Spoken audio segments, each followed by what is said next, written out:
Hi guys, I'm Brooke and this is Pippa, and we travel full-time out of my 2011 Honda Pilot, and Pippa is looking super cute today because her ears are all back. She just got up from a nap. I made her pose with me, so she'll probably go back to bed and not be in this video.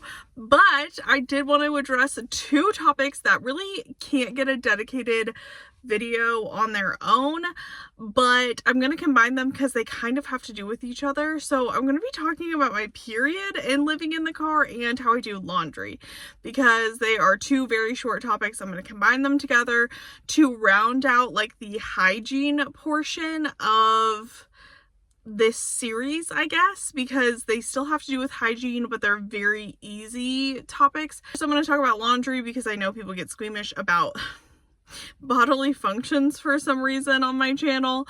So I'll talk about laundry first, and if you want to hear about my period, you can stick around to the end of the video or just fast forward or whatever. So laundry is super easy. Laundry, I just go to a laundromat. That's it. 99.9999% of the time, all I'm doing is Googling laundromat near me. When I get to a new town, I just go to the laundromat. Now, I do have a couple tips about the laundromat. Obviously, always make sure you have quarters on you, or you have like small bills to get quarters at the laundromat. But a lot of places anymore have these little cards. Actually, I'll show you one. So a lot of places have like little cards like this. They all look different, and when you're traveling, you have to load up these cards, and usually they have like a $10 minimum or a $5 minimum or something. And so you end up with a bunch of these cards, but they don't work at different laundromats. So what I do as the tip, I will just write the name of the laundromat and where it is, and I will literally just keep it in my stack. And so if I ever end up in that area again, or if it's somewhere like I know I'm going to travel again and I have that card, I know exactly which laundromat it works for and what area it's in. So even if there's only like $2 or $3 left on there, it's not a waste of $2 or $3. So there's your hot tip for laundry, I guess. You can do obviously laundry at campgrounds. I have done laundry at campgrounds, like within state parks. Same thing like with showering. I have asked, let me try to get out of that like weird sun. I've asked before just at a state park where I've paid the entry fee, just the same as showering. If they have coin showers, I ask if they do have a washer and dryer and if I could throw a load of laundry in.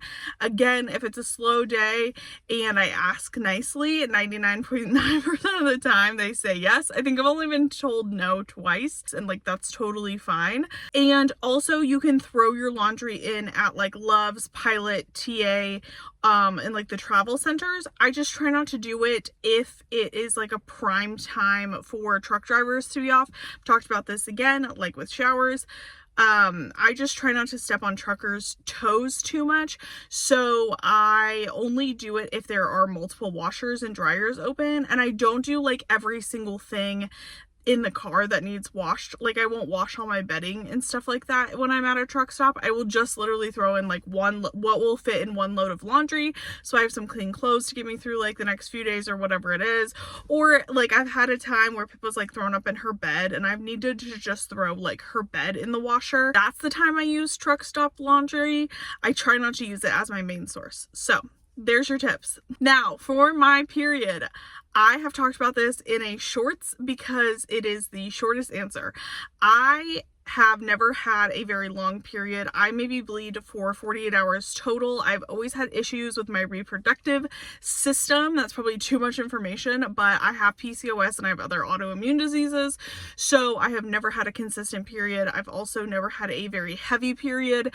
And so I just free bleed. I use period panties. I don't use any like name brand fancy ones. I just use ones. I think I have one pair that was like 2 for $15 or $18 at Target that I got on sale, and then I have another pair from Walmart. Like I don't use anything fancy, but I prefer not to use any pads or tampons or anything like that. It just creates less trash and it's easier for me because my flow is so light, and because it's only like 48 hours, usually I just shower both nights. I just stay close to a shower and that's it. I wish there was something fancy that I do to like manage my period, but I have had my tubes removed, and like I said, with PCOS and the autoimmune issues, I just like, my period is a non-event. It is like a 24-hour to 48-hour deal and it's over. I know everybody says I'm so lucky, but trust me, I have other health issues that make up for it.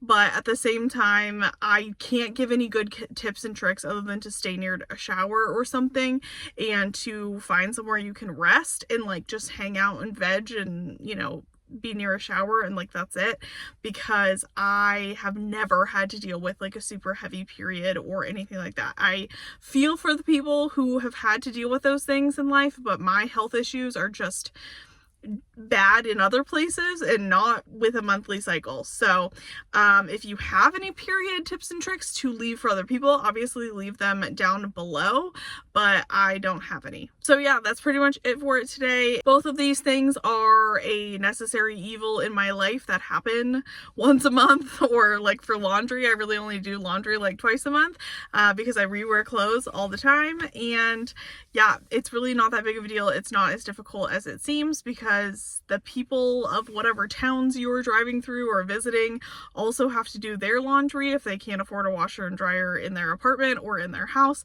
So you'll find one pretty much anywhere. So I hope this helps, and I'll see you guys on the next one. Bye!